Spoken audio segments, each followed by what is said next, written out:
dhulka iyo sakada dhulka hadduu yaalo ganacsi oo aad ka sii faa'iideyso oo aad ka macaashayso oo lacagtaadii halkaad baan ka dhigi lahayd ama bacamshari gelin lahayd dhul gelisay si aad uu kuugu koro oo kadibna aad u sii iibiso waad sakaynaysa 10 sanadood hadduu yaalay 10ka sanadoodba sakadoodii waad soo xisaabinaysa adigoo ku xisaabinaya dhulku sanad walba qiimuhu maray ila isku qiimo mu ahayn sanad waxa laga yaabaa inuu 1000 ahaa sanad 2000 sanad 4000 saas uu soconayay waad soo wada geynaysaa masaakiintuna intaad faa'iidada sugaysa iyaguna way ku sugayeen waa la isugay shuraaka laha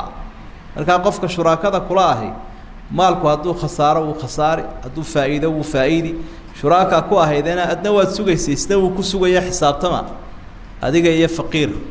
ama masaakiinta dadkii ahaa hadii laakiin dhulku uu ugu talagalay qof hadduu ugu talagalay inuu dhiso wala wuxuu ka dhisayaa haba ahaada mashruuc ganacsi oo aad u badan oo malaayiin dollar ah ugu talagalay inuu ka dhisee